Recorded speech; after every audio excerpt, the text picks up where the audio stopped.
Hey guys, Scare9 here, and welcome back to my channel today, and in this video we're going to be going over some brand new information we got regarding Destiny 2, specifically the control game mode within the Crucible of Destiny 2. Now all of this information did come from IGN. I will have their original video linked down in the description below, but in this video we're just going to be going over and taking all the highlights from that video and condensing them for you guys. So there are going to be two main parts for these, both centered around how control has changed within Destiny 2, and then later today or tomorrow I will have another video summing up some other changes that they showed. But for this one I wanted to specifically take a look at all of the changes to the control game type. So let's go ahead and get into it. There are two major ways that control has changed within Destiny 2. One has to deal with flags and capturing those points and objectives and holding them down, and then the other one has to do with how control is now scored. So let's go ahead and start off by taking a look at how capturing flags has changed. So first off, whenever you first load into a game of control in Destiny 2, the flags for A and C will already be captured. Now if you guys play a lot of control in Destiny, you'll know that the first thing that a lot of people do as soon as they load into control is go on top of their flag and just rush straight to A or C depending on which spawn you get and then capture that initial flag.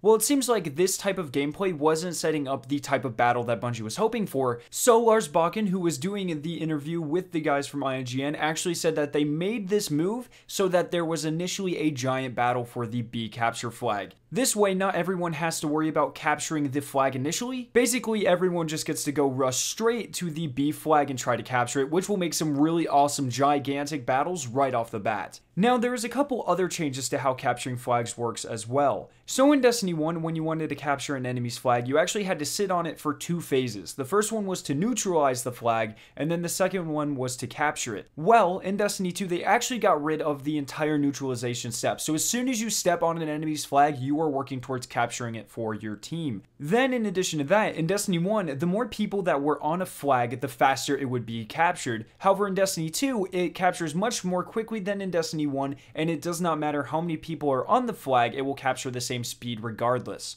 So those are pretty much the three main changes to all of these things. I really like this because it makes it so your team doesn't have to be all clustered up on one flag. You can send one guy to go capture a flag and it won't take nearly as long, and you can do things like provide flank support and that kind of stuff without sitting right next to him and just being two sitting ducks on a flag. You actually have a chance to ward off and strategize against the enemies, which is a really awesome thing. Next, let's go ahead and take a look at how the scoring system has changed in Destiny 2. So in Destiny 1, you actually got a varying amount of points in control based on the number of flags you got whenever you killed someone. So say your team controls 2 flags, you will get more points for killing an enemy than if your team only controls 1 flag. This is still the basic premise of control in Destiny 2, however it has been simplified quite a bit. So whenever you do not control any flags or you control 1 flag and you kill an enemy, it is worth 1 point.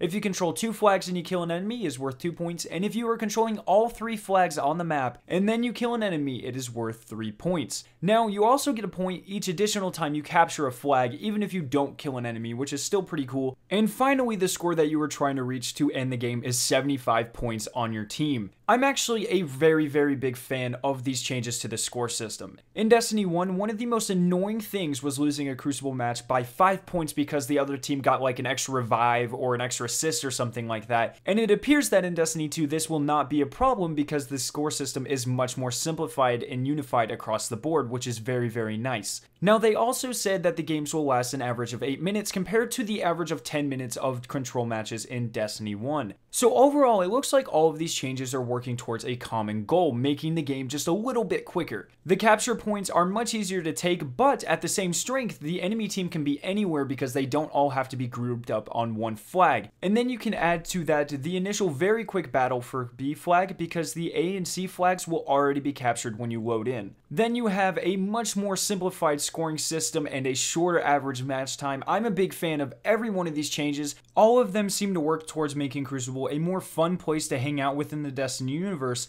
but also add aspects to the casual and competitive sides of the game, which I am a huge fan of. But as always, I'm extremely interested to hear what you guys have to say on these changes. Do you like them? Do you hate them? Let me know all of your thoughts and opinions on these changes down in the comment section below. I hope you guys did enjoy this video. If you did, make sure to leave a like rating and to share it with your friends. If you are interested in watching either of the videos on screen, you can click their respective annotations to be taken to them. If you are brand new to my channel, make sure to hit that giant version of my logo to be subscribed for more awesome Destiny 2 videos and live streams. Thank you guys so much for watching today, and I will see you in my next video.